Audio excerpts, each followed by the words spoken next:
പിതാവിൻ്റെയും പുത്രൻ്റെയും പരിശുദ്ധാത്മാവിൻ്റെയും നാമത്തിൽ ആമേൻ. എൻ്റെ പ്രിയപ്പെട്ടവരെ, ജൂൺ 23 ചൊവ്വാഴ്ച. അമ്മേ പരിശുദ്ധ അമ്മേ, അമ്മേ പരിശുദ്ധമേ, ദൈവമാതാവേ, കൃപാസനത്തിലൂടെ ഞങ്ങൾക്കും ഞങ്ങളുടെ ദേശത്തിനും അമ്മ മധ്യസ്ഥം തേടി തന്ന എല്ലാ അനുഗ്രഹങ്ങൾക്കും കൃപകൾക്കും ഞങ്ങളിപ്പോൾ ഹൃദയം നിറഞ്ഞ നന്ദി പറയുന്നു. അമ്മേ പരിശുദ്ധമേ, ദൈവമാതാവേ, 2004 ഡിസംബർ 7 ഉച്ചകഴിഞ്ഞ് 2:30 കൃപാസനത്തിൽ സംഭവിച്ച അമ്മയുടെ പ്രത്യക്ഷപ്പെടലിനെക്കുറിച്ച് തിരുസഭയ്ക്ക് സമർപ്പിച്ചിരിക്കുന്ന പഠനരേഖകളുടെ മേൽ സഭാത്മകമായ പഠനം ആരംഭിക്കുവാൻ ഞങ്ങൾ പ്രാർത്ഥിക്കുന്നു.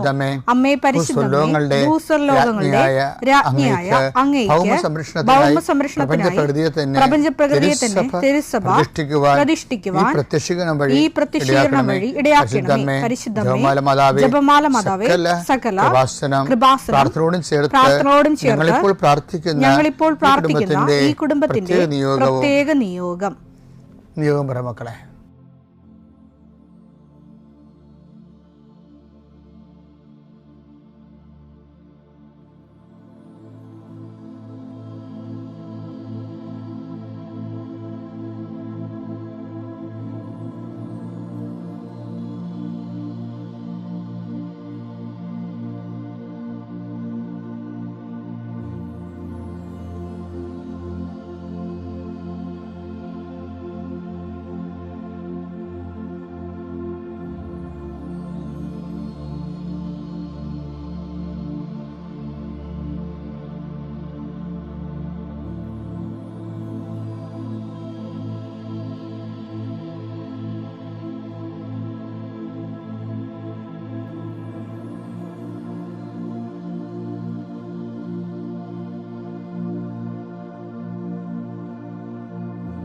അമ്മയുടെ പ്രത്യക്ഷീകരണത്തിന്റെ ഈ അനുഗ്രഹവേളയിൽ ഞങ്ങൾക്ക് സാധിച്ചു തരുവാൻ കനിയണമേ. ആമേൻ. വിശ്വാസ പ്രമാണം.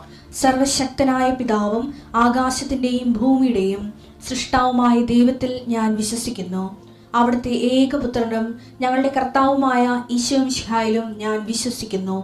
ഈ പുത്രൻ പരിശുദ്ധാത്മാവിനാൽ ഗർഭസ്ഥനായി കന്യകാമറിയത്തിൽ നിന്ന് പിറന്ന് പൊന്തിയോസ് പീലാത്തോസിന്റെ കാലത്ത് പീഡകൾ സഹിച്ച് കുരിശിൽ തറയ്ക്കപ്പെട്ട് മരിച്ച് അടക്കപ്പെട്ട് പാതാളങ്ങളിൽ ഇറങ്ങി മരിച്ചവരുടെ ഇടയിൽ നിന്ന് 3-ാം നാൾ ഉയർത്ത് സ്വർഗത്തിലേക്ക് എഴുന്നള്ളി സർവശക്തിയുള്ള പിതാവായ ദൈവത്തിന്റെ വലതുഭാഗത്തിരിക്കുന്നു. അവിടെ നിന്ന് ജീവിക്കുന്നവരെയും മരിച്ചവരെയും വിധിക്കുവാൻ വരുമെന്നും ഞാൻ വിശ്വസിക്കുന്നു. പരിശുദ്ധാത്മാവിലും ഞാൻ വിശ്വസിക്കുന്നു. വിശുദ്ധ കത്തോലിക്കാ സഭയിലും പുണ്യവാന്മാരുടെ ഐക്യത്തിലും പാപങ്ങളുടെ മോചനത്തിലും ശരീരത്തിന്റെ ഉയർപ്പിലും നിത്യമായ ജീവിതത്തിലും ഞാൻ വിശ്വസിക്കുന്നു. ആമേൻ. സുഖസ്ഥനായ ഞങ്ങളുടെ പിതാവേ, അങ്ങയുടെ നാമം പൂജിതമാകണമേ. അങ്ങയുടെ രാജ്യം വരണമേ. അങ്ങയുടെ തിരുമനസ് സ്വർഗത്തിലെ പോലെ ഭൂമിയിലും ആകണമേ. അന്നു വേണ്ടുന്ന ആഹാരം ഇന്ന് ഞങ്ങൾക്ക് തരണമേ. ഞങ്ങളോട് തെറ്റ് ചെയ്യുന്നവരോട് ഞങ്ങൾ ക്ഷമിക്കുന്നത് പോലെ ഞങ്ങളുടെ തെറ്റുകൾ ഞങ്ങളോടും ക്ഷമിക്കണമേ. ഞങ്ങളെ പ്രലോഭനത്തിൽ ഉൾപ്പെടുത്തരുതേ, തിന്മയിൽ ഞങ്ങൾ രക്ഷിക്കണമേ. ആമേൻ. നന്മ നിറഞ്ഞ മറിയമേ, സ്വസ്തി. കർത്താവ് അങ്ങയുടെ കൂടെ സ്ത്രീകളിൽ അങ്ങ് അനുഗ്രഹിക്കപ്പെട്ടവളാകുന്നു. അങ്ങയുടെ ഉദരത്തിൻ ഫലമായി ഈശോ അനുഗ്രഹിക്കപ്പെട്ടവനാകുന്നു. പരിശുദ്ധ മറിയമേ, തമ്പുരാന്റെ അമ്മേ, പാപികളായ ഞങ്ങൾക്ക് വേണ്ടി ഇപ്പോഴും ഞങ്ങളുടെ മരണസമയത്തും തമ്പുരാനോട് അപേക്ഷിക്കണമേ. ആമേൻ. കർത്താവേ, നിന്റെ ഉന്നതമായ നാമത്തിന് സ്തോത്രം ചെയ്യുന്നു. കർത്താവേ, നിന്റെ വിശുദ്ധ പൗരോഹിത്യത്തെ മഹത്വപ്പെടുത്തണമേ. കർത്താവെ, സഭയിലുള്ള സാന്നിധ്യം പ്രകടമാക്കണം. 40 വർഷം ഞാൻ അർപ്പിച്ച കൃപാനയുടെ യോഗ്യതയാൽ കൃപാസന അൾത്താറെ ജീവനോടെ പ്രത്യക്ഷപ്പെട്ട പരിശുദ്ധ അമ്മയുടെ മാധ്യസ്ഥത്തിലെ ഞാൻ മക്കളെ ആശീർവദിക്കുന്നു. ഈശോയെ, എവിടെയെങ്കിലും യാത്ര ചെയ്യുന്ന മുമ്പ് ഇതൊന്ന് കൂടിയിട്ട് പോണവരുണ്ട്. ഈശോയെ, അവർ മക്കളുടെ ഇന്നത്തെ മുഴുവൻ യാത്രകൾ ഞാൻ അങ്ങേക്ക് ഏൽപ്പിക്കുന്നു. അവരുടെ കണ്ണുനീര് ഉപ്പണം കർത്താവെ. അവർ പോകുന്ന ഇടങ്ങളിൽ നീ അവിടെ കൂടെ പോകണം. പലരും ഒറ്റക്കാണ്. പലരും അവർ ഒറ്റക്ക് പോയിട്ട് നടക്കാത്ത പല കാര്യങ്ങൾക്ക് വേണ്ടിയാണ് പോണത്. ഓഫീസിലായാലും കോളേജിലായാലും സ്കൂളിലായാലും പരീക്ഷയ്ക്കായാലും ജോലിക്കായാലും ഇൻ്റർവ്യൂവിനായാലും മറ്റ് റവന്യൂ ആയിട്ടുള്ള കാര്യങ്ങൾക്കായാലും കർത്താവ് അങ്ങയുടെ മക്കൾ പോകുന്ന ഇടങ്ങളിലെല്ലാം I come with you wherever you go. മുഖത്തെ ആവേശപ്പെടുത്തുന്ന അങ്ങയുടെ അഭിഷേക വചനമാണ്. നീ എവിടെ പോയാലും ഞാൻ നിലകൊണ്ടാകും. കർത്താവെ, ഞങ്ങൾ ആഴമായത് വിശ്വസിച്ചുകൊണ്ട് കർത്താവ് ഈ മക്കൾ നിന്നെയും കൊണ്ടുപോകാൻ ഇടയാക്കണമേ. അമ്മേ, പരിശുദ്ധമേ, സമയത്തിൻ്റെ അധികാരി സഞ്ചാരി മാതാവേ, അങ്ങയുടെ മക്കളുടെ കൂടെ സഞ്ചരിക്കണമേ എന്ന് പ്രാർത്ഥിക്കുന്നു. പിതാവും പുത്രനും പരിശുദ്ധാത്മാവായ സർവ്വേശ്വര എന്നേക്കും ആമേൻ. നമ്മൾ ഇന്നലെ ചെല്ലാനം പള്ളി ധ്യാനിപ്പിക്കാൻ പോയ കാര്യം പറഞ്ഞില്ലേ? ആ ചെല്ലാനം പള്ളി 2ാമത്തെ ദിവസത്തെ എന്ന് പറയുമ്പോൾ ഞാൻ ഓർക്കുന്നുണ്ട്, ഈ കരയും കടലും കായലും കാണാതെ മൊത്തം വെള്ളപ്പൊക്കത്തിൽ കിടക്കുകയും നല്ല തണുത്ത കാറ്റും നല്ല ശക്തമായ കാറ്റും മഴയൊക്കെ. അപ്പം അതുകൊണ്ടാണ് പള്ളിയിൽ ആൾ കുറയുന്നത്. ആൾ വളരെ കുറഞ്ഞ, ആ ചെറിയ പള്ളിയാണെങ്കിൽ പോലും അതിൻ്റെ നിൽക്കാനുള്ള 10, 15, 20 ആളാണ് ഉണ്ടായത്. അപ്പോൾ ഞാൻ ആലപ്പുഴ നാടൻ വരെ ചെല്ലണമായി ശരിക്കും പറഞ്ഞാൽ 20 ആളിന് വേണ്ടി ഇവിടുന്ന് ആലപ്പുഴ വരെ പോകും. അപ്പോൾ ഇത് ആലപ്പുഴയിൽ നിന്ന് ചെല്ലാനം വരെ പോകും. കൊച്ചി ജില്ലയിലാണ്. അപ്പോൾ എന്താ പക്ഷേ എറണാകുളം ജില്ലയിൽ. അപ്പോൾ ഇങ്ങനെയുള്ള സാഹചര്യങ്ങളിലൂടെ ദൈവം നമ്മളെ കൊണ്ടുപോകണതാണ് ശരിക്കും പറഞ്ഞത്. അന്ന് അവിടെ ഒരു സംഭവം നടന്നു. 3-ാം ദിവസം ഞാൻ ചെല്ലുമ്പോൾ ഞങ്ങൾ ചെല്ലുന്നത് തന്നെ ഈ ഓർഗൺ ഉണ്ടല്ലോ, ഈ വലിയ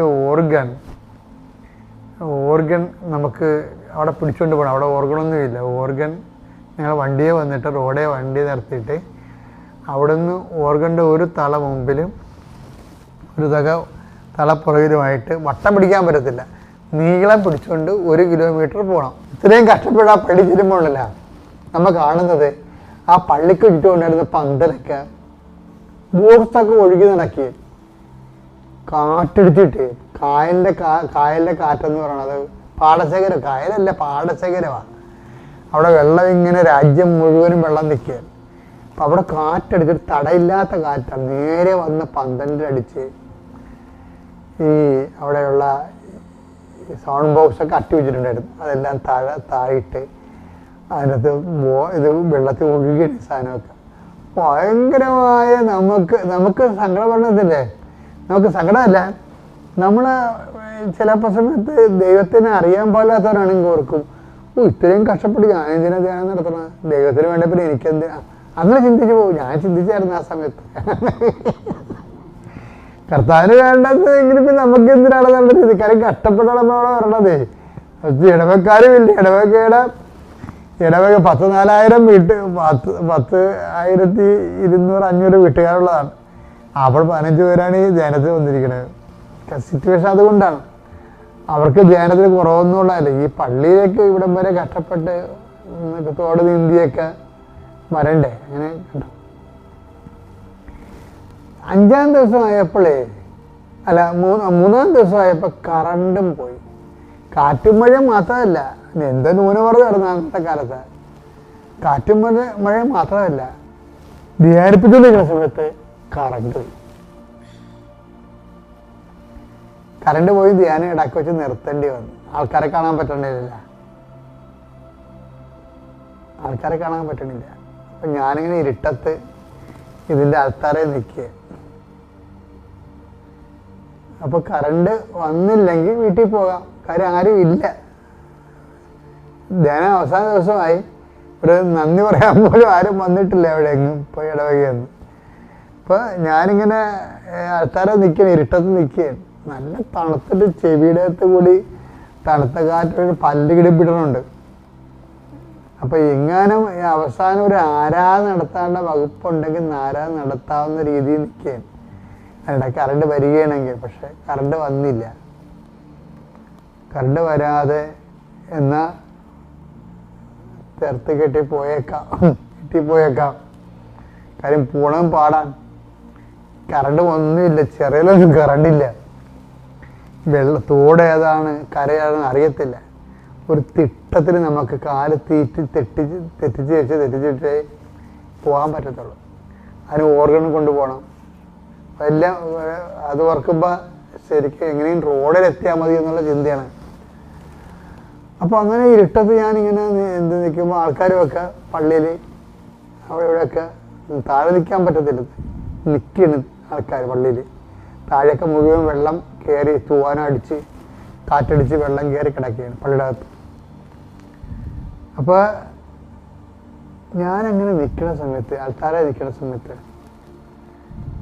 പെട്ടെന്ന് ഒരു വല്യപ്പൻ, അപ്പോൾ ആ വല്യപ്പൻ 3 ദിവസമായിട്ട് ഉണ്ട് കേട്ടോ. ആ പഴമക്കാരുടെ കാര്യം അതല്ല, അവരൊന്നും ഇതൊന്നും ഇങ്ങനെയുള്ള വിഷയമൊന്നും മൈൻഡ് ചെയ്യത്തില്ല.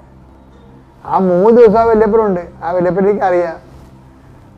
അപ്പം ഇതിൻ്റെ അകത്ത് ഒരു ചെറിയ മുനിഞ്ഞ് കത്തുന്ന വിളക്ക് തിരിയുണ്ട് അവിടെ. ആ തിരിയുടെ വെളിച്ചത്തിൽ ഈ വല്യപ്പൻ കയറി അൾത്താരേക്ക് വന്നു.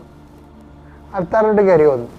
അപ്പം എനിക്ക് എന്താണ് അപ്പച്ചൻ വീട്ടിൽ പോകണമെന്ന് പറയാൻ വേണ്ടി വന്നതായിരിക്കും, നിർത്തിയൊക്കെ അച്ഛാന്ന് പറയാൻ വേണ്ടി വന്നതായിരിക്കും, മുപ്പുകാരനാണ്. അപ്പം ഞാൻ പറഞ്ഞു, എന്താ പാപ്പ? അതാ അച്ഛാ എന്ന് പുള്ളിയുടെ തൊണ്ടയിടറി. അച്ഛൻ വരെ മനസ്സിലായ ആള് വന്നിട്ടുണ്ട്. അച്ഛനെ വല്ല മനസ്സിലായ എന്ന് നോക്കുമ്പോൾ ഞാൻ ഈ ഇരുട്ടത്ത് ഈ അപ്പാവിൻ്റെ മുഖത്ത് നോക്കുകയാണ്. അപ്പോൾ ആള് വന്നിട്ടുണ്ട്. ആള് വന്നെന്ന് പറഞ്ഞില്ല, വല്ലാത്തൊരു സുഗന്ധം എൻ്റെ മൂക്ക് ചുറ്റി പോണം. ഞാൻ ആരാണെന്ന് ചോദിക്കേണ്ട കാര്യം എനിക്ക് വന്നില്ല. എനിക്ക് മനസ്സിലായി അമ്മയാണ്. ഞാൻ എൻ്റെ ജീവിതത്തിൽ ഈ അനുഭവം എഴുതിയിട്ടുണ്ട്. എന്താ കാര്യം വെച്ച് കഴിഞ്ഞാൽ, അമ്മ കണ്ടതല്ലേ നമ്മളെ ഈ പങ്കപ്പാട് സഹിക്കണത്. ഈ 3 ദിവസം അവിടെ നടത്തിയത് മരിയന്തേനമാണ്. ഈ 3 ദിവസം അവിടെ നടത്തിയത് മരിയന്തേനമാണ്. ഞാനിന്ന് നിങ്ങളോട് മരിയനെ കുറിച്ചൊക്കെ പറയുമ്പോൾ, മരിയനെ അറിഞ്ഞു കഴിഞ്ഞാൽ പിന്നെ ഈ ജീവിതത്തിൻ്റെ എല്ലാ കഷ്ടപ്പാടുകളെയും നമ്മൾ അതിജീവിക്കും. കാര്യം മരിയൻ സത്യമാണ്. മരിയൻ്റെ വിഷയം എന്ന് പറയുന്നത്, അമ്മയ്ക്ക് ഭയങ്കര സ്വാതന്ത്ര്യമാണ്. വെച്ചാൽ ഒരു വിശ്വാസി എവിടെയെങ്കിലും സാക്ഷ്യം നൽകുന്നുണ്ടെങ്കിൽ, അല്ലെങ്കിൽ സഭ എവിടെയെങ്കിലും ഞെരുങ്ങുന്നുണ്ടെങ്കിൽ, അവിടെ കമ്മ്യൂണിക്കബിളായിട്ടുള്ള ആരെങ്കിലും ഉണ്ടെങ്കിൽ അമ്മ അവിടെ പ്രത്യക്ഷപ്പെടും. എനിക്ക് പലപ്പോഴും തോന്നിയിട്ടുള്ള കാര്യം, സഭയ്ക്ക് പ്രശ്നമുള്ളതല്ല, സഭയ്ക്ക് കമ്മ്യൂണിക്കബിളായിട്ട് കോണ്ടാക്ട് ചെയ്യാൻ ആരുമില്ലാത്തതാണ്. നിങ്ങളിത് മനസ്സിൽ എഴുതി പിടിച്ചോ. എന്താണ് സഭയുടെ പ്രശ്നം എന്ന് പറയുന്നത്? സഭയുടെ പ്രശ്നം എന്ന് പറയുന്നതും കുടുംബത്തിൻ്റെ പ്രശ്നം എന്ന് പറയുന്നതും പ്രശ്നങ്ങൾ ഇല്ലാത്തതല്ല, പ്രശ്നങ്ങളുള്ളതല്ല. സഭയുടെ പ്രശ്നം എന്ന് പറയുന്നതും കുടുംബത്തിൻ്റെ നിൻ്റെ സ്വകാര്യ പ്രശ്നം എന്ന് പറയുന്നതും പ്രശ്നങ്ങളുള്ളതല്ല.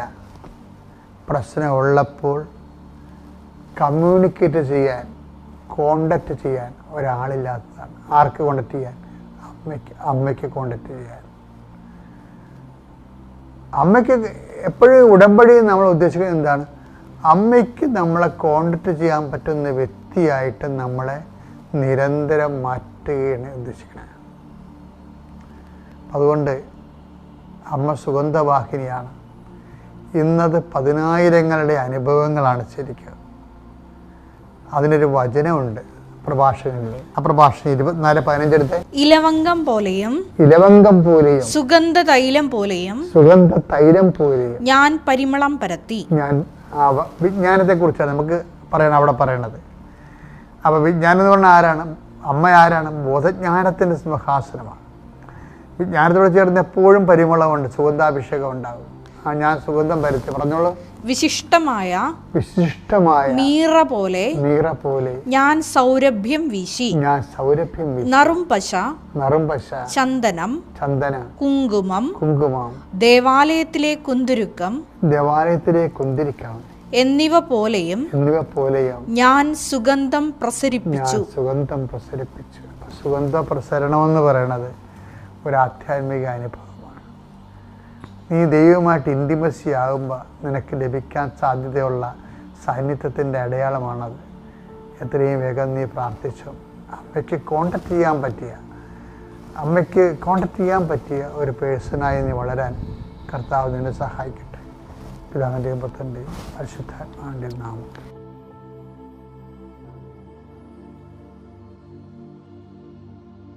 അത്യപൂർവ ദൈവാനുഭവങ്ങൾ ഇനി നിങ്ങൾക്കും സ്വന്തം. ഈ യൂട്യൂബ് ചാനൽ ഇതുവരെ സബ്സ്ക്രൈബ് ചെയ്തിട്ടില്ലെങ്കിൽ ഇപ്പോൾ തന്നെ സബ്സ്ക്രൈബ് ചെയ്യുക.